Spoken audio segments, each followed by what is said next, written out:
নমস্কার বন্ধুরা, আশা করছি তোমরা সবাই খুব ভালো আছো। আমার আরেকটা নতুন ভিডিওতে তোমাদের অনেক অনেক স্বাগত। সবার দিনটা খুব ভালো কাটুক। সকালবেলা ঘুম থেকে উঠে বাসি কাজটা সেরে নিয়েছি, রান্না ওইদিকে বসিয়ে দিয়েছি। এবার এসেছি ছাদে। ছাদে না আজকে গাছে দেখলাম অনেকগুলো লাউ হয়েছে, তো সেখান থেকে দুটো বেশি বড় হয়েছে সেগুলো কাটবো, আর একটা এখানে থাকবে। একটা না, ওই ছাদে ওই দিকে দেখুন আরেকটা হয়েছে, তো ভালোই হলো। শেষে তো বেশ কয়েকটা হয়েছে আর সেগুলোই কেটে নিচ্ছিলাম। একটা আমি রান্না করব আর একটা ঝুমাদেরকে দিয়ে দেবো, মানে ঝুমা আর পূজা দুজনকে অর্ধেক অর্ধেক করে কেটে দেবো। বেশি তো হয়নি যে সবাইকে একটা করে দিতে পারবো, প্রত্যেকবার তো তাও হয় সবাইকে, মানে একদিন একটা কিংবা অর্ধেক যেটুকু পারি সবাইকে দিই। আচ্ছা, গাছের জিনিস না একা খেতে ভালো লাগে না, সবাইকে দিলে বেশ একটা অন্যরকম লাগে যে আমার গাছে হয়েছে বলে আমি দিতে পারলাম। তো এই যে দেখুন বেশ সুন্দর হয়েছে দুটো লাউ, আর লাউগুলো কিন্তু এখনও কচিই আছে। তো ওগুলো কেটে নিয়ে এলাম, আর এদিকে যে মশলা বানিয়ে নিচ্ছি, আদা পেঁয়াজ লঙ্কা রসুন, আর তার সাথে একটু টক দই দিচ্ছি। আজকে ফুলকপির রোস্ট বানাবো, এটা খেতে কিন্তু বেশ ভালো হয়। আর আমি না আজকে হলুদ অ্যাড করবো না এর মধ্যে। তো কপিগুলোকে ওই যে জিরে ফোড়ন দিয়ে খুব ভালো করে ভেজে নিয়েছি। কপিগুলো আস্তে আস্তে ঢেকে ঢেকে খুব ভালোভাবে ভাজবেন, যাতে যাতে করে কিনা মানে কপিটা পুরোটাই সেদ্ধ হয়ে যায়। শক্ত থাকলে কিন্তু ভালো লাগবে না, মানে কপি যত বেশি ভালো ভাজা হবে তত বেশি ভালো হবে। তো ওর মধ্যে মশলাগুলো দিয়ে দিলাম, আর একটুখানি চিনি দিলাম, গুঁড়ো মশলাও দেবো একটু, তাহলে কী হবে খুব ভালো হবে। আর এই যে 3টে কাঁচা লঙ্কা দিয়ে দিলাম, এই লঙ্কাগুলো কেউ খাবে না, আমি খাবো। আমি না লঙ্কা খেতে খুব ভালোবাসি। তো এদিকে এটা হয়েই এসেছে প্রায়, আর একটু ফুটলেই হয়ে যাবে। আর এদিকে এই যে মেথি শাক দিয়ে ডাল বটি রান্না করে নিয়েছি, আর কপিটা রোস্ট হয়ে গেছিলো বানানো, ওর মধ্যে আমি একটুখানি গরম মশলা দিয়ে দিলাম।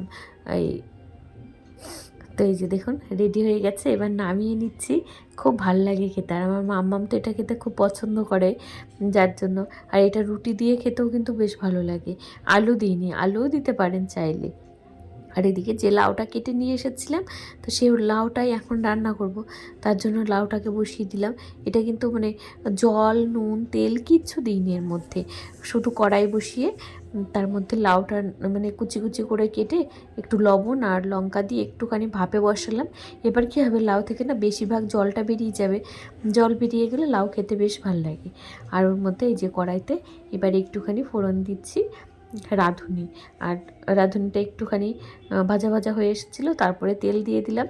এবার লাউটা দু রকম করে করব, একটা হচ্ছে একটা লাউতে চিংড়ি মাছটা দেবো না, আর একটা লাউতে চিংড়ি মাছটা দেবো।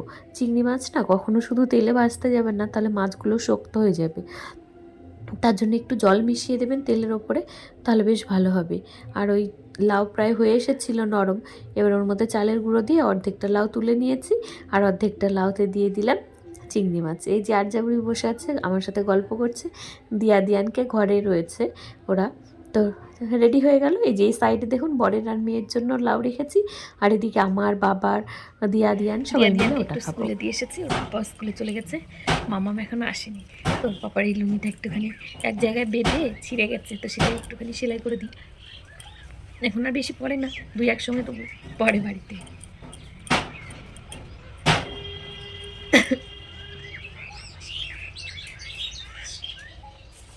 আমার টুকিটাকি যা জামা কাপড় থাকে বাড়িতেই সেলাই করে নিই, যেগুলো একদম পারি না, মানে টেলারকে দিয়ে না করালেই নয়, সেগুলো করাই। 10:30 মতো বাজে, আজকে অনেক তাড়াতাড়ি সব কাজ বাজ হয়ে গেছে, রান্নাবান্নাও সব হয়ে গেছে। বাবা দেখলাম শাক এনেছে, শাকগুলো বাবা বাইরে বসে বসে বাঁচছে, তো এক্ষুনি ওদেরকে আবার আনতেও যেতে হবে। আর হয়তো 15 মিনিট পরে ফোন করবে, 15-11টার দিকে গিয়ে নিয়ে আসি। আর আজকে আমার মামারও পরীক্ষা শেষ, আজকে আমাদের মনে হয় ছেলে মেয়েদের পরীক্ষা শেষ হলে মনে হয় কি মানে বাবা মায়েরই পরীক্ষাটা শেষ হয়, তো ওদের চাপটা কোথায় যেন এসে আমাদের মাথায় পড়েছে। আমাদের মা বাবারা কিন্তু এত টেনশন করতো না, ওরা ঠিক জানতো সন্ধ্যেবেলায় পড়তে বসবে, রেজাল্টের দিন শুধু আমার কাকা একটু টেনশন করতো যে কেমন রেজাল্ট হবে, তাছাড়া মা বাবা তো কোনোদিনই চাপ নেয়নি। আমি তো আমার কাকার কাছে মানুষ হয়েছি, যার জন্য আমার সব কিছু কাকাই দেখেছে। আমি ছোটোবেলায় আমার ঠাম্মা আর কাকার কাছে থাকতাম। 2 কাকা ছিল, আমার মেজো কাকা ছোটো কাকা, ওদের কাছে আমরা থাকতাম, আমি থাকতাম। তারপরে আমার বড় ভাইকেও পাঠিয়ে দিয়েছিল। আর ছোটো ভাইকে যখন আনলো তখন সবাই চলে এসেছিলো আর কি, তখন মাও চলে এসেছিলো, বাবা একা থাকতো।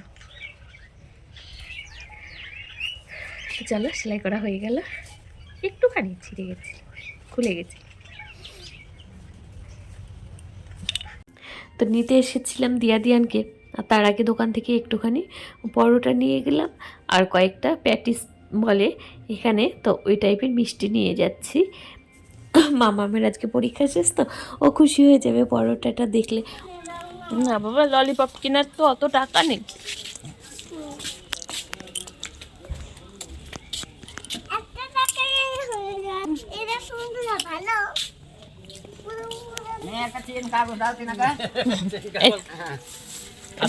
এটা করে নিয়ে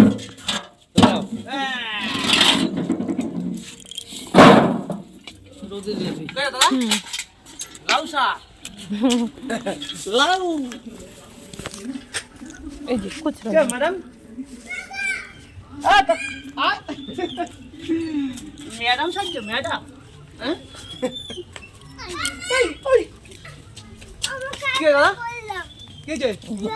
কার বাড়িতে আনলো? ওই যে বাড়ি গেছিলাম যার বাড়ি। ও লাউ শাক পারলো দিলাম।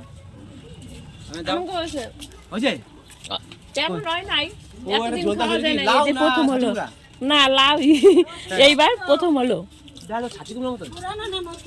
মানে গাছ কাটা বললাম ভাবলাম, তখন লাউ এসে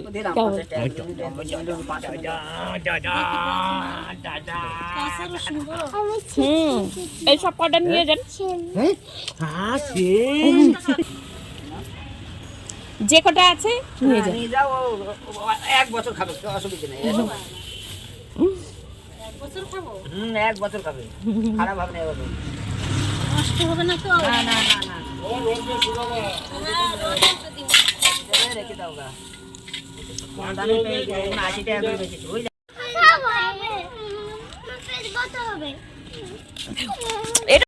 এই যে 3 জনাকে একটু পরোটা এনে দেওয়া হয়েছে, কি খুশি। কি খাচ্ছ দিয়ান? গরম গরম পরোটা, ভালো পাপা? ঠিক আছে, খাও।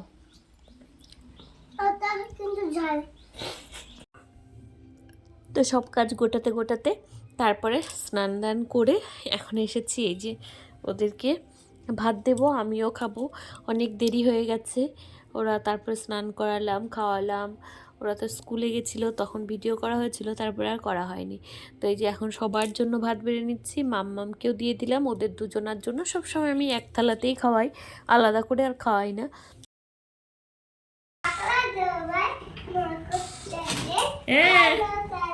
ভেরি গুড, সরো সরো। রোজ মাংস হয় না, ঠিক আছে তুই এখানে বস, এখানে একা ছাড়। দিদি খাওয়াতে পারে, দিদি নিচে খেতে পারে না। ওইটা নিয়ে আয়, ওই নোংরা ফেলা পিঙ্ক কালারটা নিয়ে আয়। আবার কোথায়?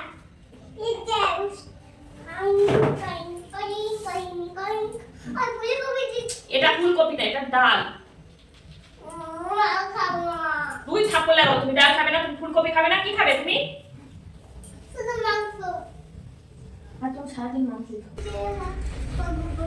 নেই খাও।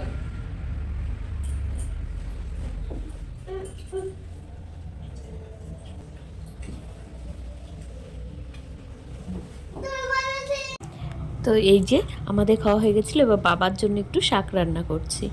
বাবা শাকটা এনেছিল, আমাকে বলেছিল ভাজতে, ভুলে গেছিলাম, তো এখন ভেজে রাখছি। আর এদিকে তার করতে করতে বিকেলও হয়ে গেছিলো। ওই যে অনিক আর মামামি একটু খেলছে, আমরা এখানে বসেছি, এত মশা যে একটা ডিমের খোলা জ্বালিয়ে নিলাম।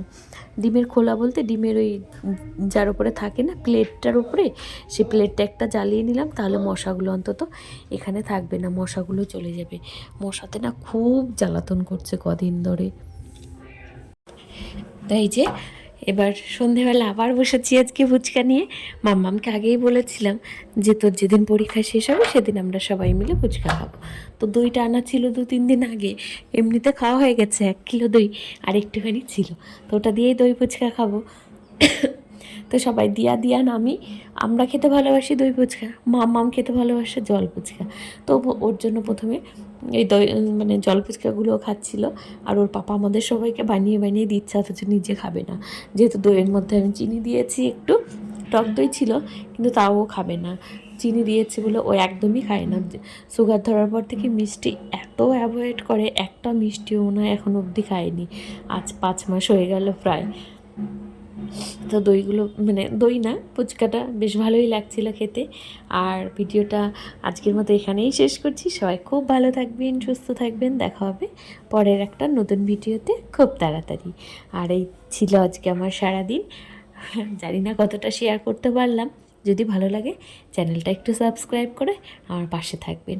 আর যদি কেউ ফেসবুক থেকে দেখে থাকেন, পেজটা ফলো করে আমার পাশে থাকবেন, আমার খুব ভালো লাগবে। আর যদি কোনো ভুল ত্রুটি হয় অবশ্যই আমাকে কমেন্ট করে জানাবেন, আমি নিজেকে শুধরে নেওয়ার চেষ্টা করব। সবাই খুব ভালো থাকবেন, সুস্থ থাকবেন, নিজের যত্ন নেবেন, আশেপাশে সবার খেয়াল রাখবেন। তো আজকের মতো ভিডিওটা এখানেই শেষ করছি।